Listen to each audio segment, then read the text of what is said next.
Mesdames et messieurs, bonjour et bienvenue à cette émission Les lendemains du Conseil où nous accueillons M. le maire, M. Sébastien Dastou. Bonjour. Bonjour. Très belle séance ce lundi 15 octobre dernier. Oui, on avait un peu de monde en plus qui sont venus nous voir. Oui, des bonnes nouvelles. Des gens qui s'intéressent à la chose politique. Très bien, très bien. On aime ça, avoir du monde qui nous pose des questions puis qui obtiennent des réponses. Encore, au lieu de partir sur des discours pour avoir les bonnes réponses, c'est vraiment l'endroit pour venir chercher leurs réponses. Exactement. Vous avez un ordre du jour assez chargé. Alors, on débute avec l'acquisition de rues. Oui, en fait, on a un promoteur qui est M. Paul Descarreaux et associés qui ont fait le chemin, un petit bout de la rue Plante et un petit bout là, de la nouvelle rue qui s'appelle Jean-Paul Labrec. Et ça, il y a des nouveaux terrains qui sont disponibles. Fait que dans la façon de faire, c'est que le promoteur, lui, il fait les rues. Une fois qu'ils sont conformes, nous, ils nous sont rétrocédés. Ça devient notre propriété, puis après ça, on s'en occupe. Alors, c'est juste qu'on vient d'acquérir ces lots-là. Ça démontre que nous, c'est rendu des rues municipalisées qu'on va s'occuper, qu'on va déneiger, puis qu'on va entretenir. Des nouveaux citoyens qui vont pouvoir s'installer. Oui, puis en passant, il y a des beaux terrains disponibles là, dans ce secteur-là. Parfait.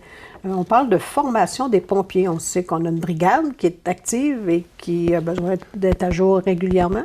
Oui, puis il y a beaucoup de main-d'œuvre qui ça change. Hein? Alors, il faut toujours s'assurer que nos pompiers sont à la fine pointe de la technologie. On s'assure qu'il y a des bons équipements, mais on s'assure aussi que les formations nécessaires puis qu'ils soient à jour dans leur formation.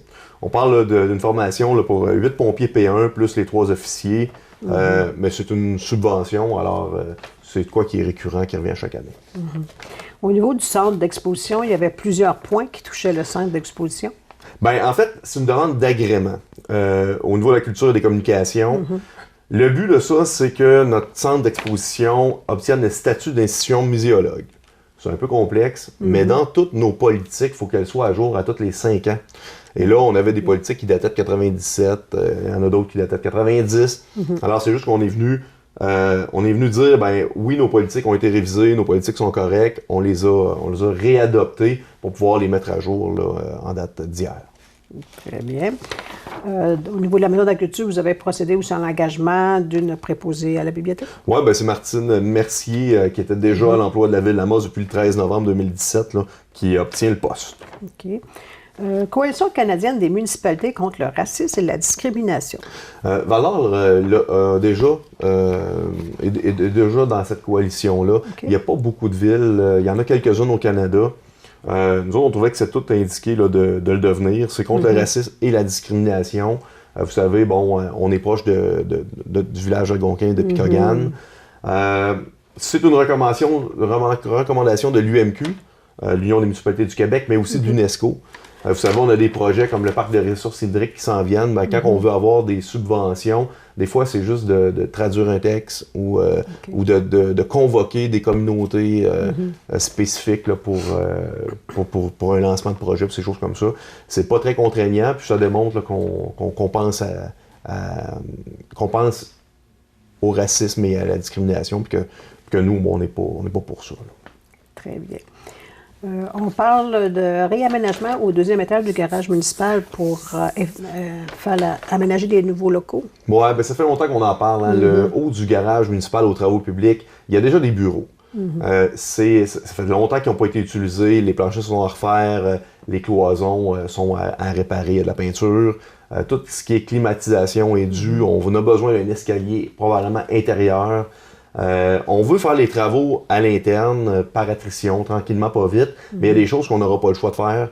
Et là, c'est pour ça qu'on demande un mandat à MLS Architecte pour nous dire, voici ce qu'il y a à faire, voici combien ça peut coûter. Vous savez, on s'en va en séance de budget, fait qu'on aimerait ça avoir une meilleure idée, là, plutôt que de dire, dans notre plan triennal d'investissement, on met 150 000, puis qu'on ne sait pas trop vers où on s'en va. Mais ça va venir nous donner une meilleure idée là, des coûts pour faire la rénovation. Et d'ailleurs, on a présentement notre équipe technique et d'environnement qui sont dans des locaux loués. Oui, puis on sait qu'on a cet espace-là qui pourrait être disponible. Alors, les rapatrier au même bâtiment. Parfait. Concernant la première avenue, on parle déjà d'une phase 2. Oui. C'est long, fait qu'on prévoit le coût pour les différentes étapes. Le processus est extrêmement long. Hein. D'abord, il faut faire les plans et devis. Ensuite, il faut faire les demandes de financement, aller chercher notre règlement d'emprunt.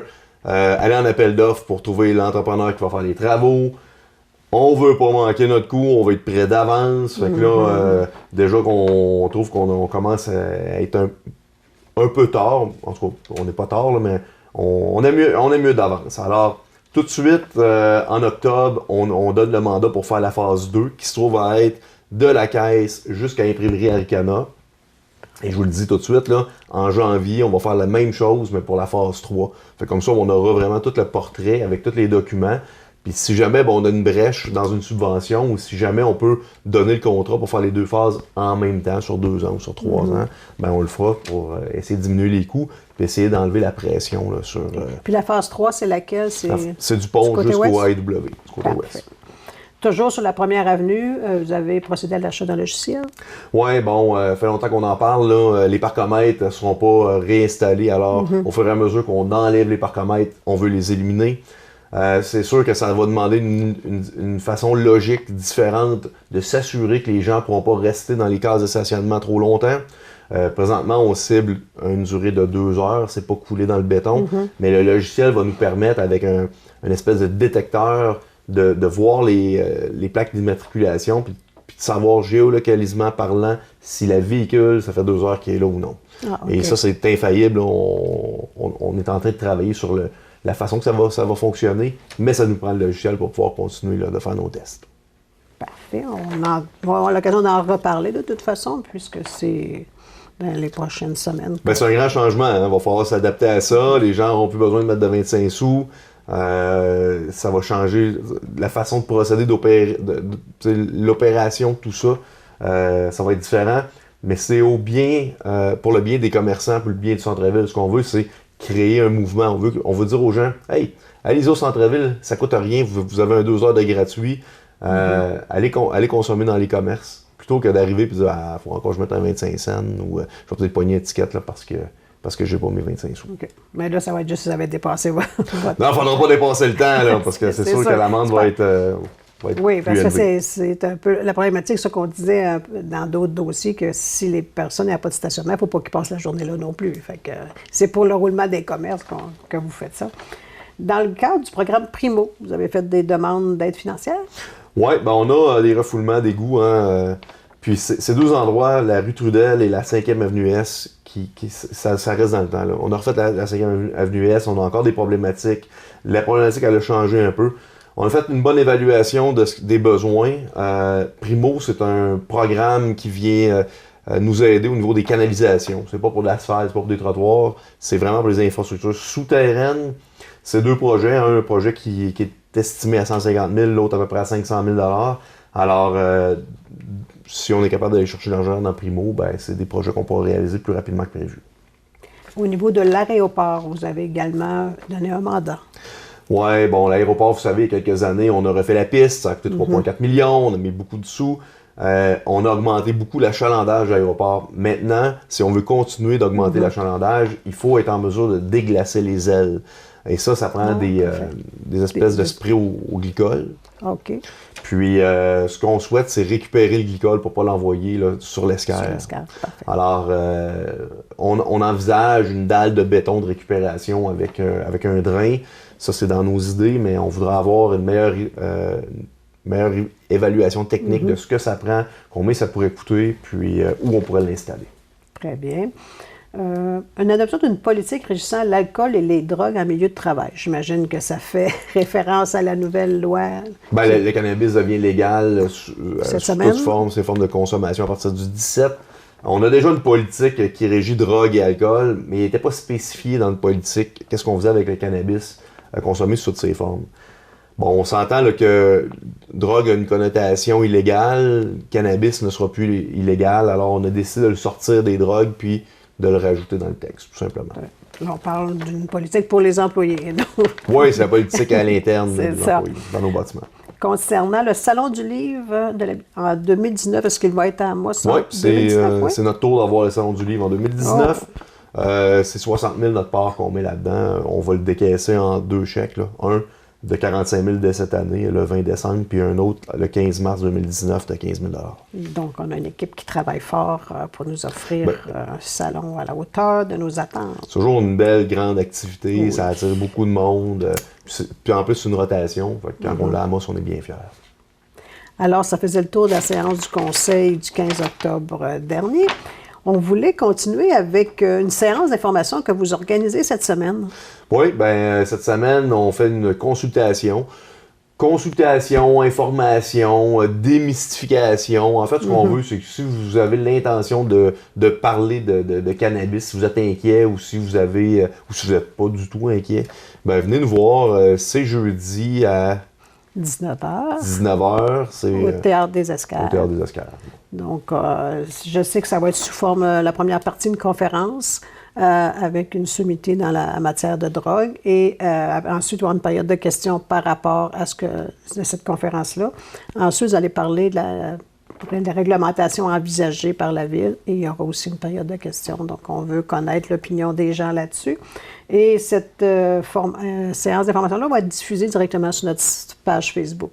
Mais malheureusement, on ne pourra pas prendre les questions en note, mais en fait, au moins, il y aura l'information. Les Facebook Live, c'est le fun, ça touche beaucoup de gens. C'est difficile de reprendre toutes les questions de Facebook Live puis d'y répondre en direct. Oui, c'est ça. Alors, si vous avez l'intention de poser des questions, vous croyez avoir besoin de poser des questions, déplacez-vous. Théâtre des Escales, il y a de la place en masse. Oui. Mais sinon, ben, vous avez accès là, via le web. Là, à la page Facebook de la Ville d'Amos. Ça sera une très belle séance d'information, justement, pour venir s'informer, parce que c'est certain que ça préoccupe beaucoup de monde et d'avoir l'information juste. Puis c'est d'avoir tout le même discours. Hein. Qu'est-ce qui est la loi? Qu'est-ce qui est la loi fédérale? Qu'est-ce qui est la loi provinciale? Qu'est-ce que les municipalités peuvent régir sous forme de règlement? Comment est-ce que la population voit tout ça, sans rentrer dans les excès, puis en prenant une meilleure décision possible. Oui. On veut connaître l'opinion des gens, puis on est content qu'ils viennent nous voir pour la donner et nous aider justement à légiférer par la suite.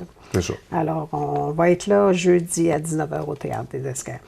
Alors, on a une très belle séance d'information du 15 octobre. La prochaine, début novembre, on se revoit avec d'autres points fort intéressants et on se donne rendez-vous. Bien sûr. Merci beaucoup et on vous souhaite une excellente journée.